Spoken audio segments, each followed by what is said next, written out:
Saudara-saudara sekalian, mahasiswa yang saya cintai dan saya banggakan, kita sekarang memasuki materi mata kuliah pemulihan tanaman. Di slide saudara sudah bisa melihat itu, sangat indah dan sangat menarik. Ini adalah sebetulnya yang saudara-saudara temui, saudara-saudara konsumsi sehari-hari. Di sini ada sayuran, kemudian ada padi, ada buah-buahan. Nah, ini semua adalah varietas-varietas unggul, adalah produk dari pemulihan tanaman. Sehingga di dalam mata kuliah pemulihan tanaman ini nanti akan saudara mendapatkan wawasan dan keterampilan bagaimana saudara merancang tahapan membuat suatu varietas unggul baru seperti ini.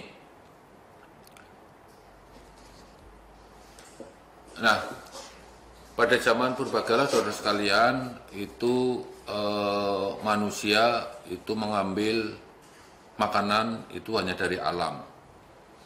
Mereka tidak membudidayakan, hanya mengambil yang ada di alam. Kemudian seiring dengan perkembangan peradaban, maka manusia sudah mulai menetap pada suatu tempat tertentu, dan disitulah mereka bercocok tanam untuk mengambil atau mendapatkan makanan dari alam sekitar. Jadi mereka sudah bercocok tanam untuk memproduksi bahan makanan tersebut. Biasanya masyarakat atau penduduk pada waktu itu menempati suatu daerah-daerah tertentu yang subur, ada sumber air dan sebagainya, sehingga mereka mudah untuk bercocok tanam di tempat tersebut. Nah, pada waktu itu seiring dengan perkembangan peradaban, masyarakat juga mulai memilih tanaman-tanaman yang baik, yang cocok untuk ditanam di daerah tersebut dan terpilih untuk dikonsumsi oleh masyarakat, oleh warga. Sehingga di situ sudah mulai ada seleksi, ada kegiatan pemilihan, memilih suatu jenis tanaman tertentu yang dianggap unggul, dianggap baik, dan dianggap cocok untuk ditanam di lokasi mereka menetap. Nah,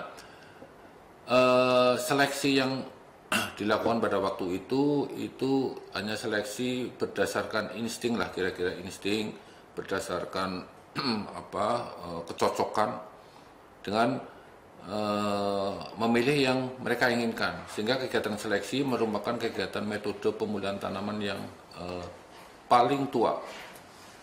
Kemudian hanya didasarkan pada pengalaman, belum didasari pada ilmu dan teknologi.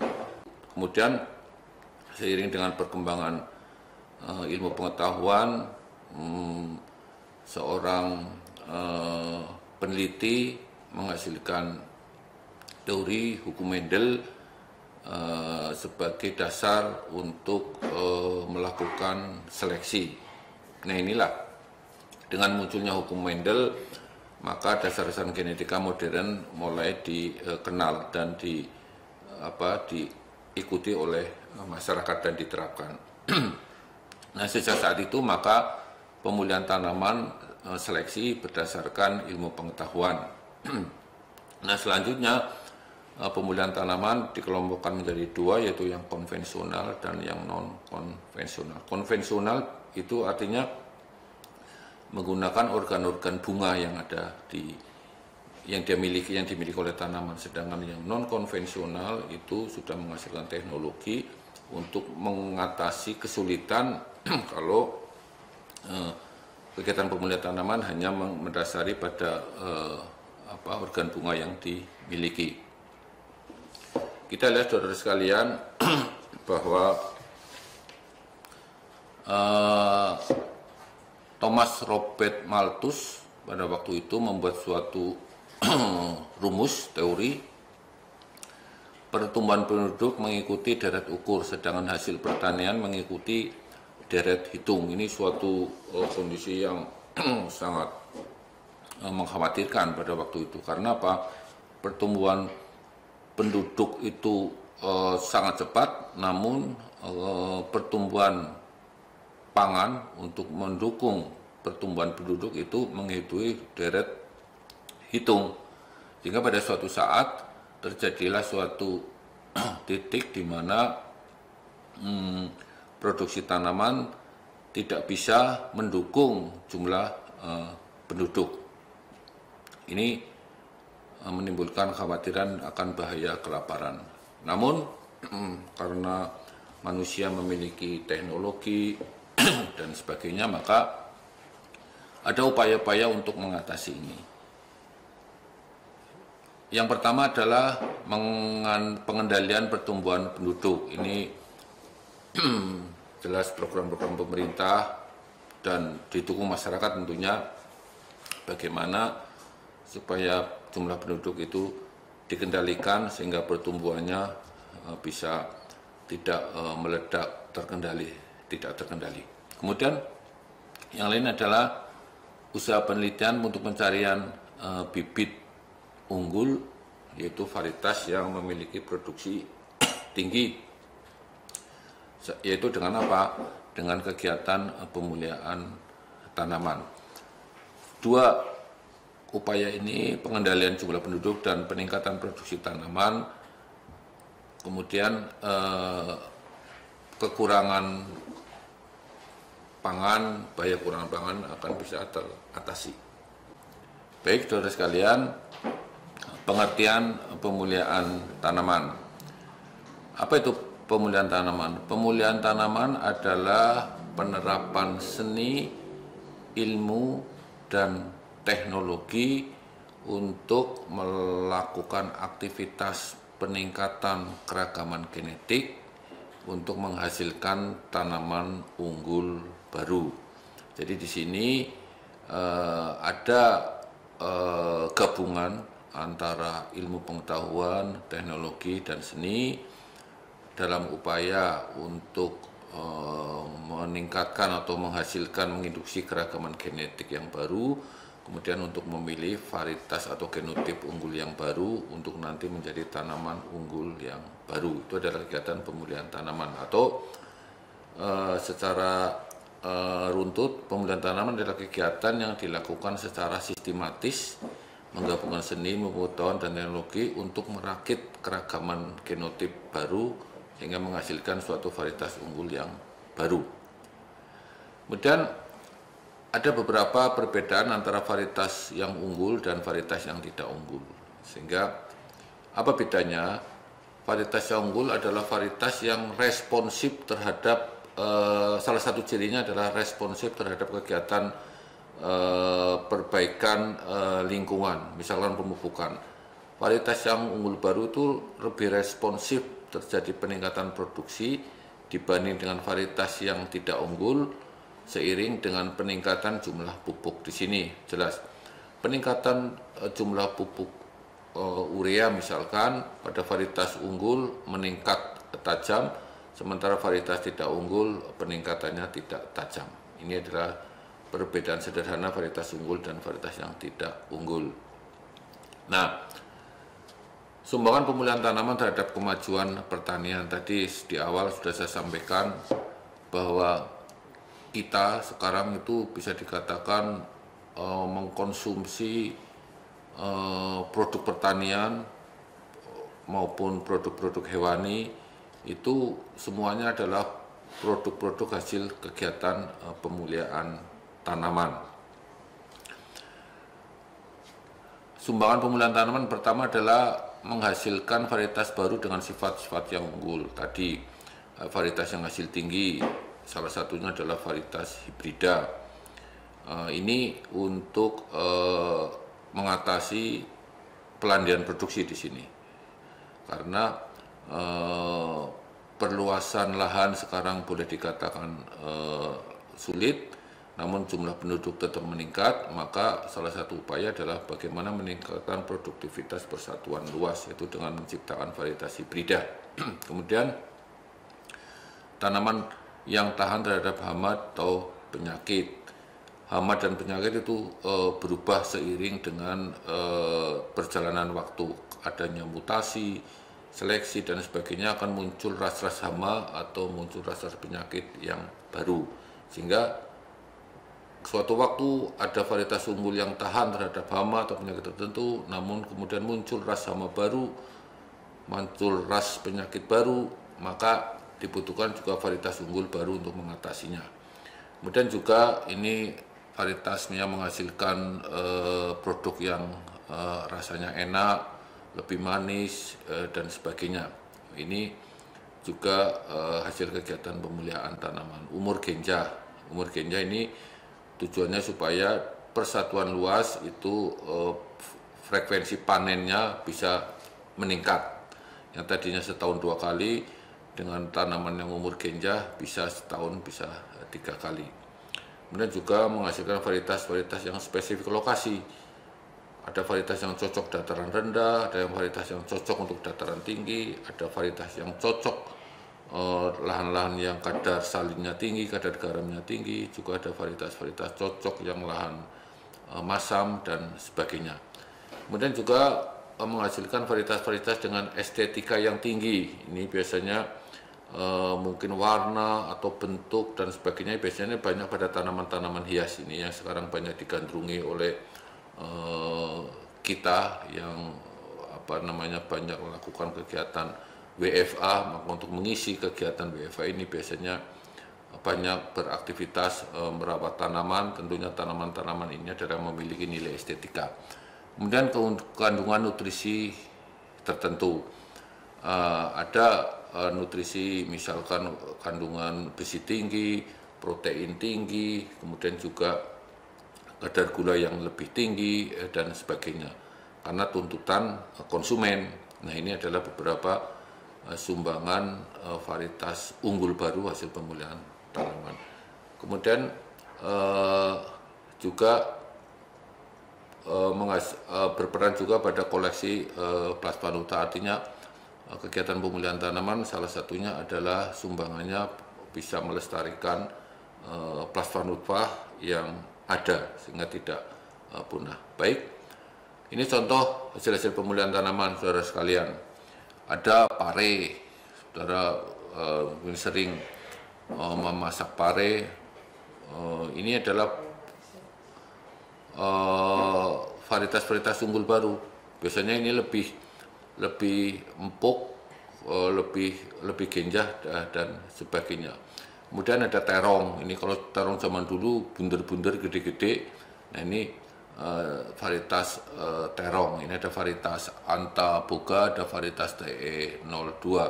Ini adalah juga ada terong. Ini mungkin buat lalap ya, saudara sekalian, mahasiswa yang suka lalap.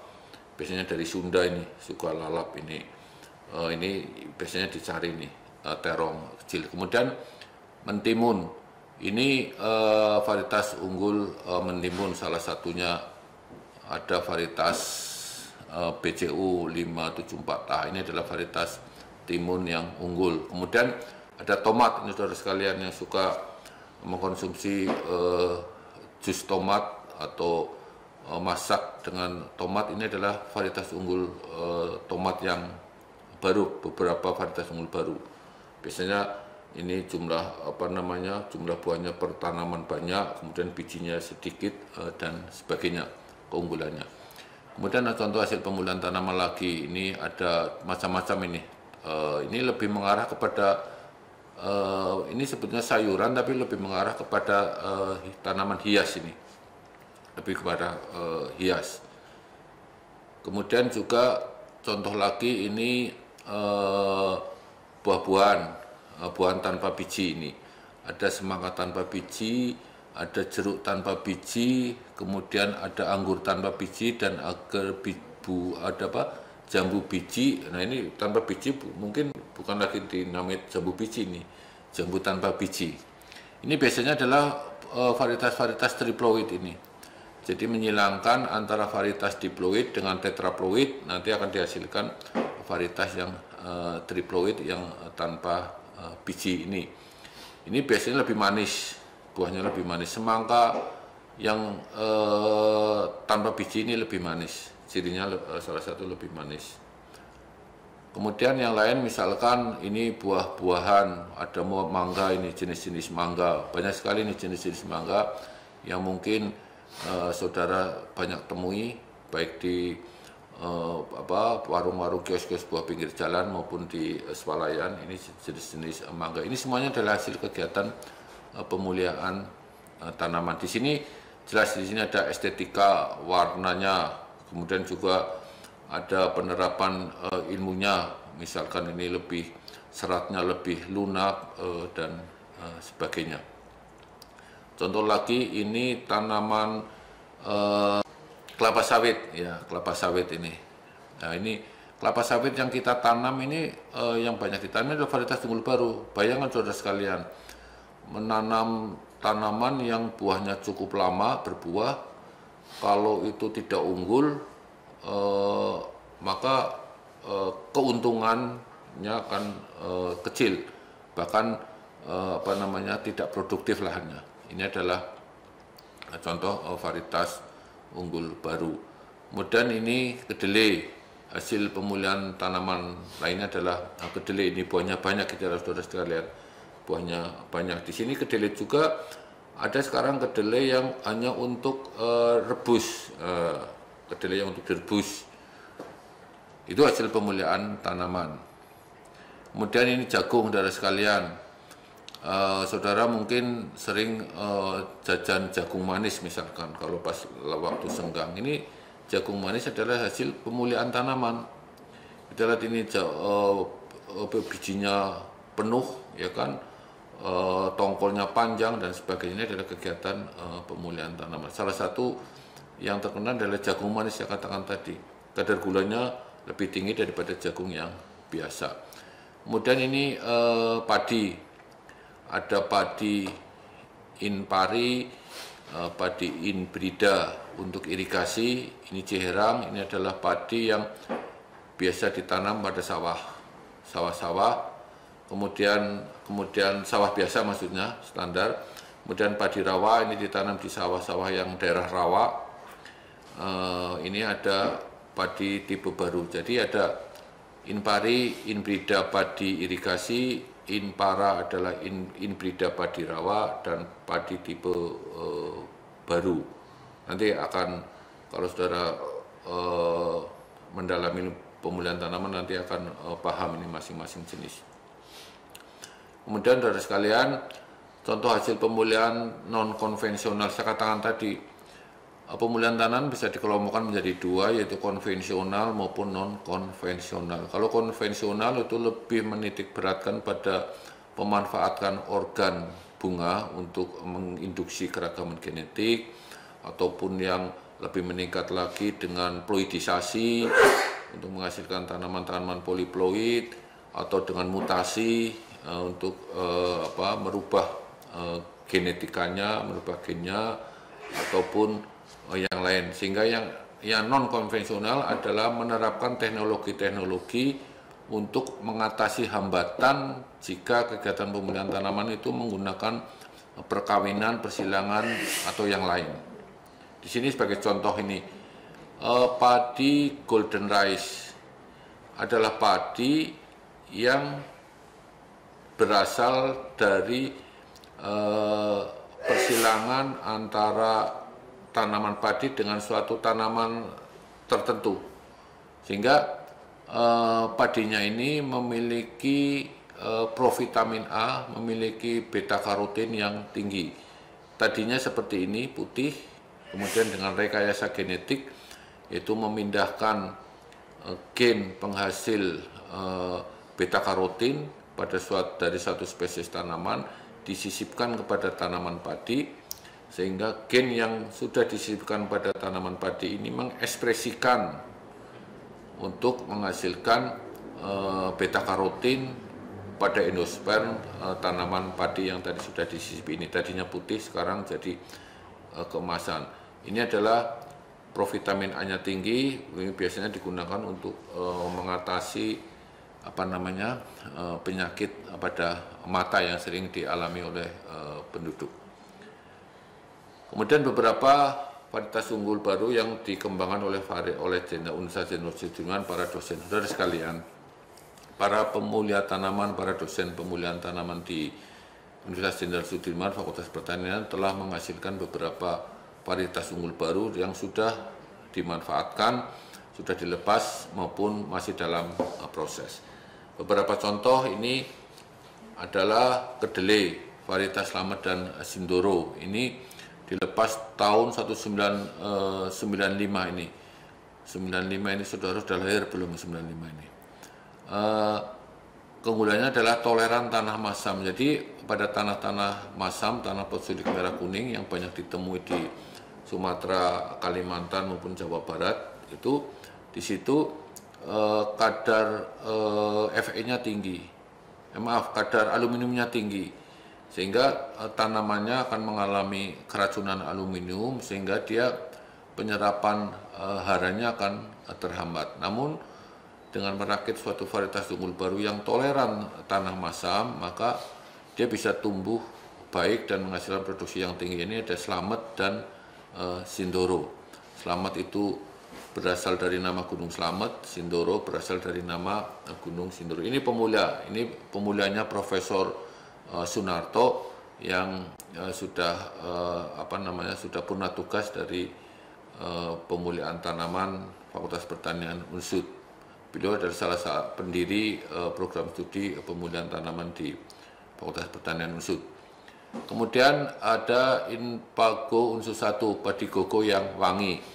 Ini adalah hasil persilangan antara Poso padi gogo juga padi mentik wangi yang padi sawah tapi aroma pandannya tinggi, mentik wangi. Melalui persilangan menghasilkan Inpago Unsud 1 sudah dilepas oleh Menteri Pertanian dengan SK nomor ini ada 3165 SR tahun 2011. Ciri-cirinya ini padi padi gogo yang wangi, namanya Inpago Unsud 1. Kemudian Inpari 79 Agritan, ini padi yang toleran salin. Tadi saya sebutkan di depan bahwa salah satu sumbangan pemulihan tanaman adalah untuk menghasilkan varietas-varietas yang spesifik lokasi. Nah, ini padi ini cocok untuk daerah-daerah pinggir pantai, yang sering sawahnya itu intrusi air laut sehingga kadar garamnya tinggi. Maka kalau menggunakan varietas padi yang tidak toleran, maka dia akan tanaman padinya akan mati seperti kekeringan. Gejalanya kering seperti mengalami kekurangan air. Namun dengan varietas padi yang toleran salin ini bisa memproduksinya tinggi. Bisa lihat ini. Ini dirakit oleh dosen pemulihan tanaman juga, sudah dilepas dengan SK Menteri Pertanian nomor 1251 tahun 2014. Ini di hasilnya. Kemudian ini Inpago Unsud Parimas Fe cirinya adalah kandungan besi tinggi. Ini dimanfaatkan untuk membantu ini saudara sekalian. Banyak masyarakat kita yang mengalami kelaparan tersembunyi. Kelaparan tersembunyi itu artinya karbohidratnya tinggi, ya kuantitas makanan terutama dari berasnya banyak, tapi kualitas gizinya kurang sehingga mengalami kelaparan tersembunyi. Dia kenyang, perutnya banyak, tapi mengalami kelaparan untuk gizi-gizi tertentu. Salah satunya adalah gizi besi. Nah, biasanya kalau mengalami anemia, kekurangan gizi besi, untuk mengatasinya adalah mengkonsumsi beras yang kadar besinya tinggi. Ini adalah padi yang protein tinggi, Inpago Unsud Protani. Ini sedang proses pelepasan pengaju ke Menteri Pertanian. Ini pemulia Profesor Toto Agung nanti akan memberikan materi juga kepada saudara sekalian. Kemudian Haki Perlindungan Varietas Tanaman dan Pendaftaran Varietas Hasil Pemulihan Tanaman. Jadi saudara sekalian, para pemulia tanaman yang menghasilkan varietas unggul baru itu bisa dipatenkan, bisa mendapatkan hak kekayaan intelektual. Tujuannya adalah untuk melindungi para pemulia. Ini tadi beberapa, ini tadi padi unsur 1, unsur 1, padi Gogo Wangi tadi sudah, ini hakinya, kemudian juga padi Gogo Inbago CSPGA 136 juga sudah mendapatkan hakinya dalam bentuk PVT. Ini contoh lagi Inbago CSPGA 9, padi Gogo Wangi juga mendapatkan haki perlindungan tanaman. Kemudian bawang merah tapi putih, ini saudara sekalian, merah tapi putih. Nah, ini mungkin namanya sudah bukan lagi bawang merah nih, tapi bawang putih. Dulu kan ada cerita dongeng, ada bawang merah dan bawang putih. Tapi ini bukan dongeng, ini adalah tanaman, hasil kegiatan pemulihan tanaman. Ini unsur PK 7 dan unsur PK 15 ini juga tahun 2017 sudah mendapatkan haki. Kemudian penelitian dan pengembangan yang lain, saudara sekalian, di bidang pemulihan tanaman ini sedang proses kedelai produksi tinggi dan biji besar. Ini cocok untuk membuat tempe, saudara sekalian, yang nanti kuliah di Unsud tinggal di Purwokerto pasti tidak asing lagi dengan mendoan, sehingga nanti saudara akan ketagihan mendoan ini berasal dari tempe, berasal dari kedelai hasil pemulihan tanaman. Kemudian ini padi Green Super Rice. Nah, ini saya ini sedang di lapangan padi Green Super Rice. Ini adalah padi yang tetap produksi tinggi walaupun kondisi lingkungan, pupuk, air dan sebagainya dalam kondisi kurang. Kemudian ada beberapa cekaman lingkungan, itu kondisi produksinya masih tetap tinggi. Ini adalah padi Green Super Rice. Ini galur C kali ZIC, ini adalah Cimelati, ini Z adalah Zhuangzhou dari Cina. Ini adalah galur yang ke 1 titik, ada lagi kode-kodenya. Kemudian ini tadi padi yang fungsional. Tadi saya katakan padi fungsional adalah padi yang memiliki kandungan nutrisi tertentu yang bisa dimanfaatkan oleh masyarakat untuk meningkatkan kesehatannya.